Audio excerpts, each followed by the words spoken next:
브라더미싱 소잉 클래스에 오신 걸 환영합니다. 강의 시작 전에 오늘 배울 내용을 순서대로 나열해 볼게요.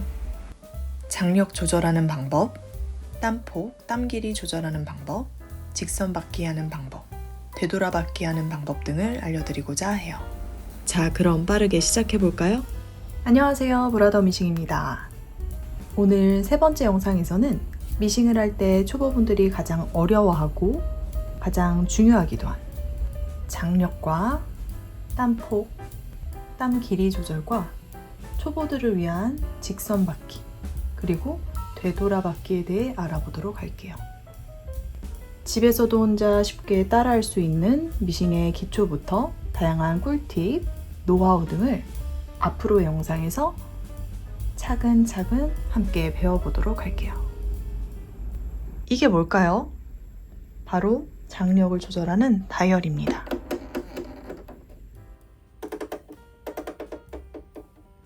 장력이란 실의 팽팽한 힘의 정도를 나타내는 건데요.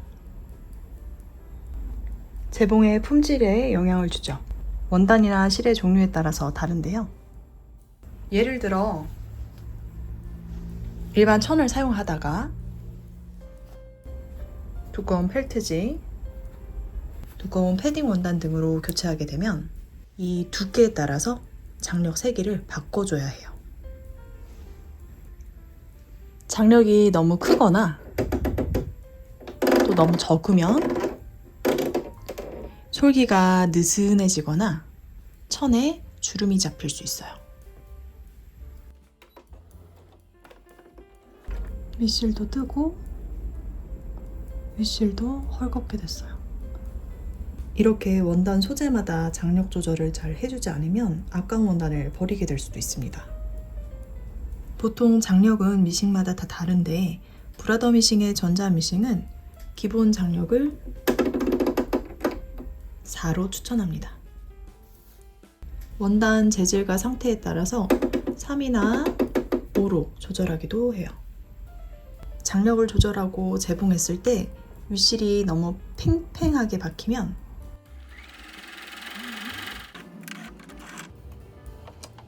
이렇게 주름이 지죠? 이 천의 바깥쪽 부분에 박힌 밑실이 조금 도드라지게 보이기도 해요. 색깔을 한번 바꿔볼게요.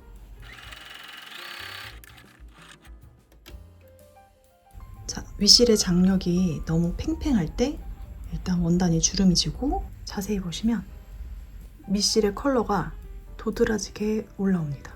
위에서 너무 당겨지는 바람에 밑실의 컬러가 도드라지게 올라오는 거죠. 그렇다면 먼저 밑실이 잘못 끼워져 있지 않은지 확인해 볼 필요가 있어요. 다시 꺼내서 볼풀림 방향 확인해 주시고 거리에 잘 넣고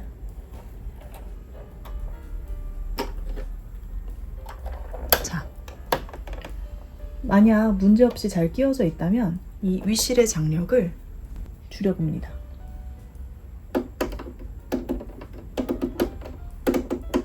이 윗실의 장력이 너무 약하다면 이번에는 이 윗실이 제대로 잘 끼워져 있는지 가장 먼저 확인해 주셔야 해요. 다시 끼워보는 것도 방법이죠. 처음 순서를 밟아서 올바르게 끼워져 있는지 확인을 하는 겁니다.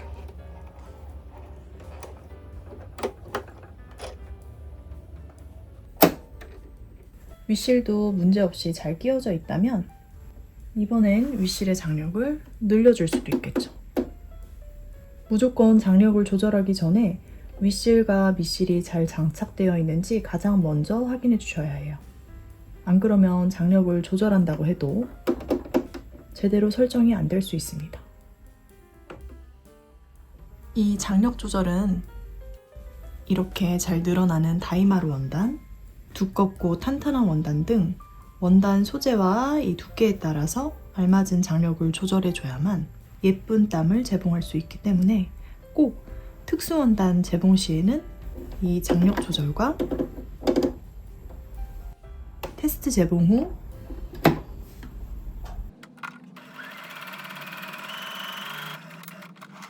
본격적인 재봉을 시작하는 게 좋습니다.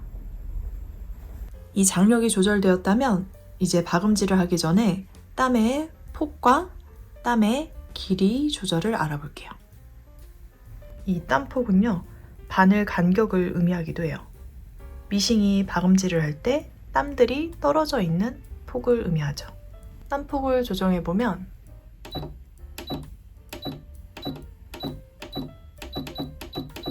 이렇게 바늘이 좌우로 움직이는 게 보입니다. 그 한 땀의 길이를 땀 길이라고 해요. 보통 땀 길이는 2.5. 2.5를 기본 세팅값으로 두고 땀폭은 원하는 시접 길이에 따라서 조절해 주시면 됩니다. 보통 1cm 시접 재봉을 많이 하시니 1cm를 기준으로 한번 보여드릴게요. 땀폭을 2.0으로 가고 땀 길이를 2.5에 맞춘 뒤에 노루발 오른쪽 끝에 원단을 이렇게 맞춰주면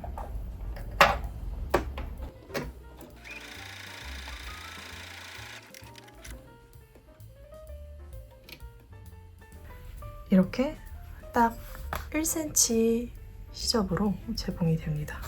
자로 재볼게요. 음, 1cm가 맞아요. 이 노루발의 정중앙이 3.5이기 때문에 이걸 기준으로 시접에 따라 1cm, 0.2cm, 0.5cm 등 그 땀폭의 간격을 이동시켜 주시면 됩니다. 이렇게요.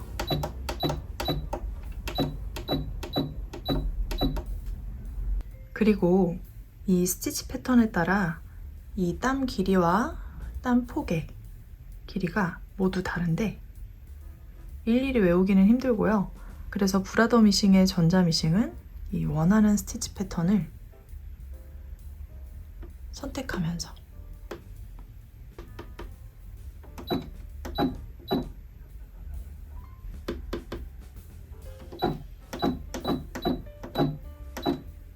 자동으로 땀폭과 땀 길이가 세팅이 되고 그 패턴에 맞는 노루발을 이렇게 LCD 패널에 추천해 줍니다. 전자미싱만의 장점이죠. 기본적인 직선받기를 할 때 이 땀폭과 땀 길이 숫자가 낮을수록 엄청 촘촘하게 박히고 숫자가 높을수록 느슨하고 길게 박힙니다. 다른 예시로 지그재그 노루발을 사용한 경우에는 폭과 길이의 숫자가 높아질수록 지그재그가 이렇게 더 커지고 더 길어져요. 설정 방법은 LCD 아래에 있는 플러스 마이너스 이 버튼으로 조절이 가능해요. 미싱 기종에 따라 다르지만 해당 미싱은 이게 땀 길이, 이게 땀 폭을 설정해주는 버튼입니다. 자, 이제 대망의 직선받기를 해볼까요? 일단 직선받기는 미싱의 가장 기초적인 재봉 방법으로 바늘땀 간격을 일정하게 똑바로 박아 나가는 거예요. 이렇게 한 장으로 나갈 수도 있지만 원단을 2장 이상 겹쳐서 박는 경우에는 박히면서 원단이 밀릴 수 있기 때문에 밑에 원단을 약간 당겨주면서 박거나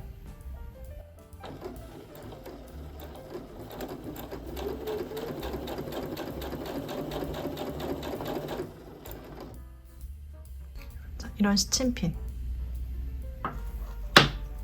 고정해 주시거나 이런 시접 고정 클립들로 고정을 하고 박아주는 게 좋습니다.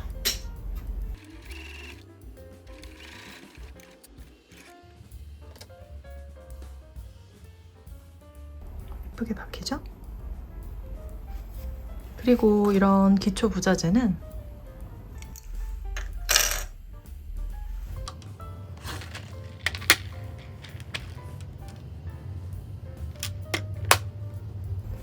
소잉 팩토리 오프라인 매장 또는 온라인몰에서 구할 수 있습니다.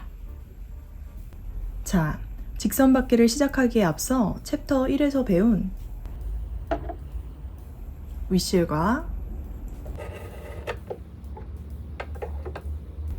미실 끼우기를 먼저 해준 후 기본 N 노루발을 장착해 볼게요.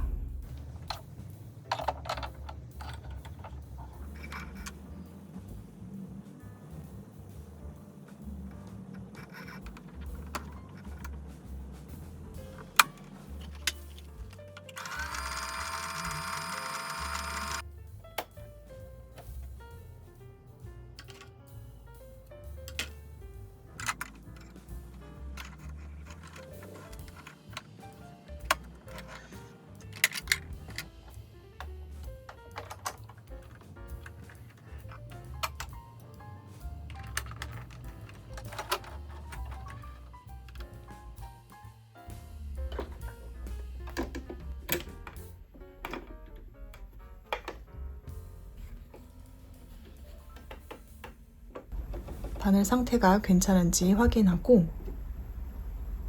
노루발을 내리고 미싱 전면부에 있는 자동 시작 멈춤 버튼을 눌러줍니다.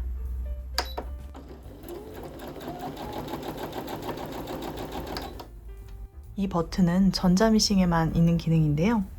힘들게 발판을 밟지 않고 이렇게 버튼 하나로 시작과 멈춤이 가능하여 초보자분들에게 아주 유용하죠.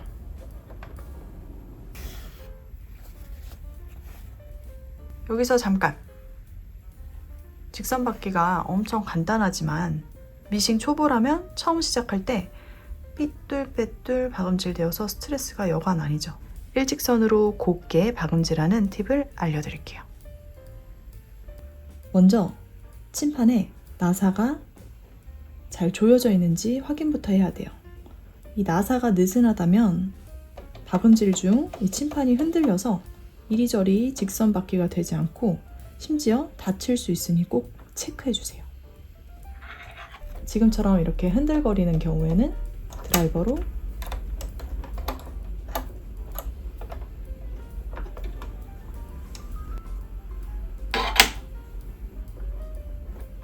흔들리지 않게 잡아줘야 돼요. 그 다음에 침판을 보면 이렇게 세로로 줄이 그어져 있는 게 보이나요? 자, 미싱을 하는 바느질 선부터 천 끝까지 너빈 시접을 잡아주는 선인데요. 이 선을 따라서 미싱을 하면 안정적인 일직선으로 미싱을 할 수 있답니다. 또는 노루발 이렇게 우측 끝에 끝면을 맞춰서 박는 방법이 있으니 재봉하기 편한 방법을 사용하시길 추천드려요. 다음으로 되돌아받기를 알아볼게요. 손바느질을 할 때 우리는 올이 풀리지 않게 시작과 끝에 매듭을 지어주는데 미싱도 마찬가지입니다. 올이 풀리지 않도록 처음과 끝에 이렇게 매듭을 지어주죠. 이때 사용하는 버튼이 바로 되돌아받기 버튼이에요. 보통 첫 시작에 앞으로 세네땀, 뒤로 세네땀, 다시 앞으로 세네땀,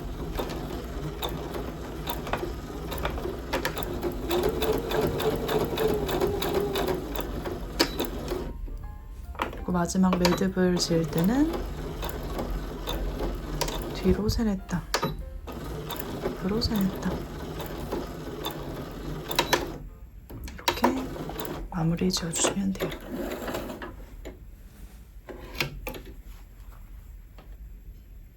깔끔하게 되죠?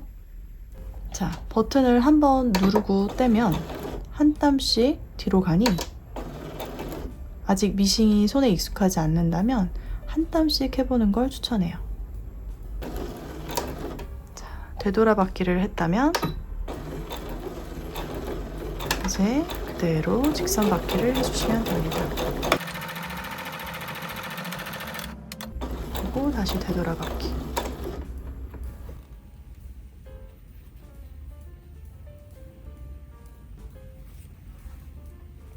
원단의 두께가 두껍거나 일반 천과 다른 재질이면 되돌아받기를 한 번 하면 실올이 풀릴 수 있기 때문에 튼튼한 고정을 위해서 두세 번 정도 하는 것을 추천드려요.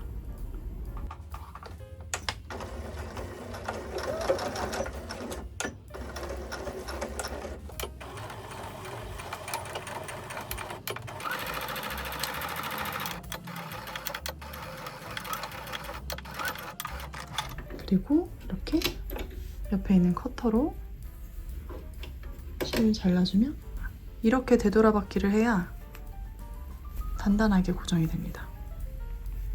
모든 재봉의 끝은 이렇게 되돌아받기로 마무리를 해줘야 한다는 점 잊지 말고 꼭 기억해 주세요. 오늘 준비한 영상 어떠셨나요? 아직 미싱에 대해 복잡하고 궁금한 점이 있다면 댓글로 남겨주세요. 그럼 다음 영상에서 만나요. 안녕.